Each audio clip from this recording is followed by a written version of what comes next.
अस्सलाम वालेकुम अहबाब। आज मेरे हाथों में जो किताब है उसका उन्वान है पैराडॉक्स के कैदी और इसकी मुसन्निफ़ा हैं सलमा जिलानी साहिबा। और मैं बहुत माजरत ख़्वाह हूँ, ये किताब चंद माह पेशतर मुझ तक पहुँच चुकी थी लेकिन मैं इसका व्लॉग नहीं बना सकी। हालांकि मुताला मैंने उसी वक्त कर लिया था और जब मैंने ये मुताला मुकम्मल किया तो मुझे सलमा जिलानी साहिबा की शख्सियत के कई पहलू वाज़े हुए और ये एक क्या कहूँ मैं शायद मैं इसका हक अदा ना कर सकूँ व्लॉग में, क्योंकि कहानियाँ एक बेहतरीन तख्लीक़कार के कलम से निकली हैं। जब मैं किताब पढ़ी तो मुझे अंदाज़ा हुआ, वैसे मुझे मालूम था सलमा जिलानी साहिबा से गुफ्तगू होती रहती थी, कमेंट्स भी पढ़ती रहती उनके फेसबुक पर और एक मुस्तनद राय रखती हैं वो हर मामले पर, हर समाजी इशू पर। तो जब मैं ये किताब पढ़ी थी तो अंदाज़ा हुआ कि ना सिर्फ वो राय रखती हैं बल्कि उसका हल भी पेश करने की सलाहियत रखती हैं और वो एक वसी कैनवस है, एक दानिशवराना आहंग के साथ लिखे गए अफसाने हैं, कहानियां हैं, माइक्रो फिक्शन है, मुख्तसर कहानियां हैं।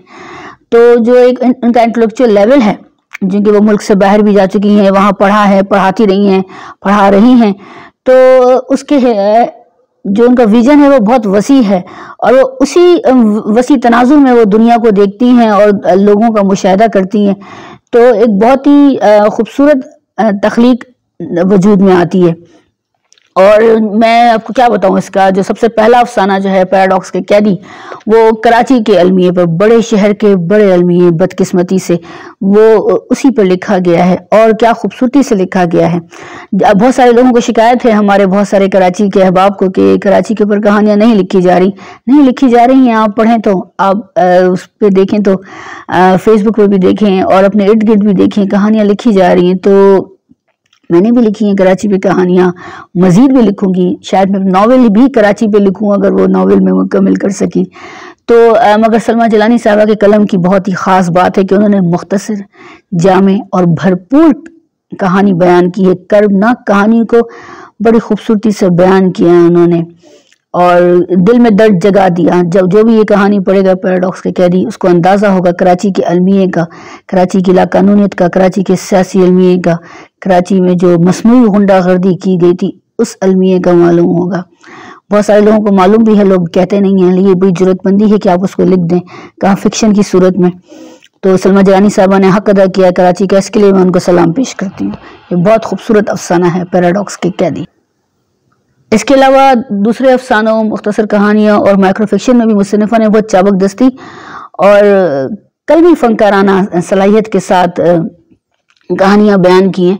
और ली शुई की गलियों में चीन की कहानी है, जो जिन बच्चों को कूड़े पे फेंक दिया जाता है तो उनकी कहानी है और किस तरह उनको एक खातून पालती हैं। और धुंधले साए, रोया जिंदगी, जर्द ख्वाब, खुद एहतसाबी, बेस्ट सेलर, एक तंजिया लेकिन संजीदा कहानी है।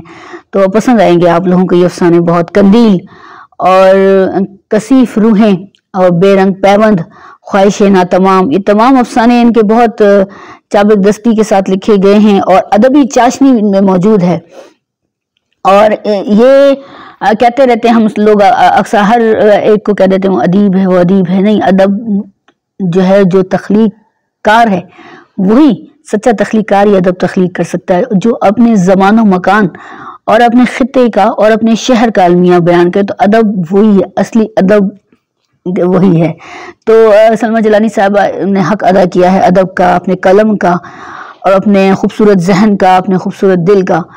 और एक मैं मुख्तसर कहानी ज़रूर आप लोगों को सुनाना चाहूँगी, उम्मीद है आप लोगों को पसंद आएगी। कहानी का उन्वान है जदीद हिकायत। किसी ज़माने की नहीं, आज की बात है। मुल्क चेहराबाद में एक दरवेश ताजिर ख्यालात की तिजारत करता, जो चीनी और शीशे के शफाफ मर्तमानों में सजे होते। थोक का माल अक्सर तख्लीकी और रोशन जहन के फनकार खरीदते और अपने रंगीन ख्यालात के साथ मिलाकर हसीन फन पारे जन्म देते। घरेलू सार्फिन भी वहां आते और अपनी ज़रूरत की रोशनियां खरीद कर ले जाते। इसका मुआवजा बस चंद प्यारे और खूबसूरत अल्फाज होता, जिनकी रोशनी से वह मजीद ख्यालात तैयार करता और शीशे के मर्तमान रोशनी से जगमगा उठते। यूं उसका कारोबार रोज बरोज तरक्की करता जा रहा था। वहां कुछ सया चेहरे खूबसूरत मखूटे चढ़ा कर आते और चुपके से कुछ ख्यालात चुरा कर भाग जाते, लेकिन चूंकि वो कलर ब्लाइंड होते اس لیے روشن اور رنگین خیالات ان کے ہاتھ نہ آتے، اور جو تخلیقات جنم پاتی وہ اندھیرا پھیلاتی، اور یہ اندھیرا اس وقت اور بھی گہرا ہو جاتا جب ان جیسے سیاہ چہرے ساتھ مل جاتے۔ اندھیرے اور روشنی کا یہ کاروبار پوری شد و مت سے چہر آباد میں جاری ہے، دیکھیں کون کس پر حاوی آتا ہے۔ کہانی کا اختتام۔ بہت بہت شکریہ۔